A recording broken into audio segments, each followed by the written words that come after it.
రాజమహేంద్రవరంలోని AP paper mill గుర్తింపు సంఘం ఎన్నికలు నేడు ఉత్కంఠ భరితంగా సాగుతున్నాయి. సాయంత్రం ఎన్నికల ఫలితాలు వెలువడతాయి. ఎన్నికల సందర్భంగా పేపర్ మిల్ వద్ద కోలాహలంగా నెలకొంది. అన్ని కార్మిక సంఘాల శిబిరాలు ఏర్పాటు చేసి కార్మికులను ఆకట్టుకునేందుకు ప్రయత్నిస్తున్నాయి. ఆయా పార్టీలకు సంబంధించిన కార్మిక సంఘాలు నాయకులు విడివిడిగా పోటీ చేస్తుండటంతో ఈ ఎన్నికలపై సర్వత్రా ఆసక్తి నెలకొంది. ఐఎన్టీయూసీ, వైఎస్ఆర్సీపీయూ, సిఐటియు, ఎస్డబ్ల్యూ, డబ్ల్యూఏ, భారతీయ మజ్దూర్ సంఘ్ ఒక ప్యానెల్గా ఏర్పడ్డాయి. కాంగ్రెస్ పార్టీకి చెందిన ఐఎన్టీయూసీ, సిపిఎంకు చెందిన సిఐటియు, బీజేపీకి చెందిన భారతీయ మజ్దూర్ సంఘం కలిసి పోటీ చేస్తున్నాయి. అలాగే వామపక్ష పార్టీ అయిన సిపిఐకి చెందిన ఏఐటియూసీ, జనసేన పార్టీకి చెందిన Janasena trade union employees union united ఫ్రంట్గా కలిసి పోటీ చేస్తున్నాయి. గతంలో గుర్తింపు సంఘంగా ఉన్న అధికార తెలుగుదేశం పార్టీకి చెందిన టీఎన్టీయూసీ, ఎస్కేఎస్ అనే చిన్న కార్మిక సంఘంతో కలిసి పోటీ చేస్తోంది. టీఎన్టీయూసీని గెలిపించేందుకు ఎమ్మెల్యే ఆదిరెడ్డి శ్రీనివాస్, ఇతర టీడీపీ నేతలు ప్రచారాన్ని నిర్వహించారు. 2027 గోదావరి పుష్కరాల సందర్భంగా ఆదర్శ ఘాట్గా ఎంపిక చేసిన తూర్పుగోదావరి జిల్లా సీతానగరం మండలంలోని మునికూడలి సప్తఋషి ఘాట్ల అభివృద్ధి పనులను రాజానగరం ఎమ్మెల్యే బత్తుల బలరామకృష్ణతో కలిసి ఆంధ్రప్రదేశ్ రాష్ట్ర Panchayati Raj chief secretary Kantilal Dande, Panchayati Raj commissioner Krishna Teja, Thurpu Godavari జిల్లా collector Keerthi Chekuri, joint collector Meghaswaroop, Battula Venkatalakshmi పరిశీలించారు. రానున్న పుష్కరాల సమయంలో వచ్చే వేలాది మంది భక్తులకు సురక్షితమైన, ఎటువంటి అవాంఛనీయ ఘటనలకు తావులేని రీతిలో అన్ని రకాల వసతులు సమకూర్చాలని ఎమ్మెల్యే బత్తుల ఉన్నతాధికారులను కోరారు.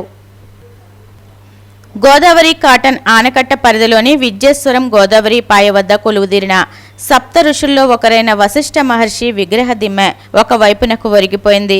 సమాచారం తెలుసుకున్న వెంటనే ఏపీ పర్యాటక సాంస్కృతిక శాఖ మంత్రి కందుల దుర్గేష్ స్పందించి విగ్రహాన్ని పరిశీలించారు. ఇరిగేషన్ శాఖ ఎస్ఈతో ఫోన్లో మాట్లాడిన మంత్రి దుర్గేష్, సప్త ఋషుల్లో అగ్రగణ్యుడు, పరమ తపో సంపన్నుడైన వశిష్ఠ మహర్షి పేరిట ప్రవహించే గోదావరి పాయ మన సంస్కృతికి, ఆధ్యాత్మిక వైభవానికి నిలువెత్తు నిదర్శనమని గుర్తు చేస్తూ, తరతరాల మన సనాతన ధర్మానికి గోదావరి నది ప్రాశస్యానికి ప్రతీకగా నిలిచిన వశిష్ఠ మహర్షి రూపం ప్రతి భక్తుడిలో ఆధ్యాత్మిక చైతన్యాన్ని నింపుతుందని తెలిపారు. ఈ నేపథ్యంలో విగ్రహాన్ని తక్షణమే సరిచేసి యథాస్థానంలో భద్రంగా పునఃప్రతిష్ఠించాలని, నిరంతరం దీని నిర్వహణపై పర్యవేక్షణ ఉంచాలని స్పష్టమైన ఆదేశాలు జారీ చేశారు. విగ్రహాన్ని సరిచేస్తామని ఇరిగేషన్ అధికారులు మంత్రికి హామీ ఇచ్చారు.